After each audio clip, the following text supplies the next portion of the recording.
জন্ম নিবন্ধন হলো একজন মানুষের জন্ম, বয়স, পরিচয় ও নাগরিকত্বের প্রমাণ। রাষ্ট্রের স্বীকৃত নাগরিকের মর্যাদা ও সব ধরনের সুযোগ সুবিধা ভোগ করতে হলে এই সনদ প্রদর্শন বাধ্যতামূলক। কিন্তু দেশের মোট জনসংখ্যার 17%-রও বেশি বা 3 কোটি মানুষের জন্ম নিবন্ধন নেই। বাংলাদেশ পরিসংখ্যান ব্যুরোর বিবিএস এর প্রতিবেদনে এসব তথ্য উঠে এসেছে। সম্প্রতি বিবিএস আর্থসামাজিক ও জনভিত্তিক জরিপ 2023 প্রতিবেদনটি প্রকাশ করেছে।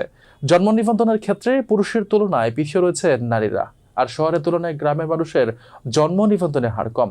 বিবিএস এর প্রতিবেদন পর্যালোচনা করে দেখা যায়, মোট জনসংখ্যার মধ্যে 83.64% পুরুষের জন্ম নিবন্ধন আছে। এক্ষেত্রে নারীর হার 82.08%, অর্থাৎ 16.36% পুরুষ, অর্থাৎ 17.92% নারীর জন্ম নিবন্ধন নেই।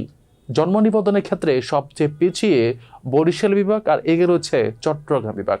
বরিশালের মোট জনসংখ্যার 76.85% মানুষের জন্ম নিবন্ধন রয়েছে, বাকি 23.15% নেই।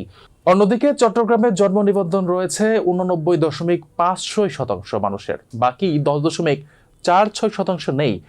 সংশ্লিষ্টদের মতে বর্তমানে সবকিছুতেই জন্ম নিবন্ধন সনদ দরকার হয়, এছাড়া কোনো কাজই সম্ভব নয়। তাছাড়া স্কুল, কলেজ, এমনকি বিশ্ববিদ্যালয়ে ভর্তি হতেও বয়স প্রমাণের জন্য জন্ম নিবন্ধন প্রদর্শন করতে হয়।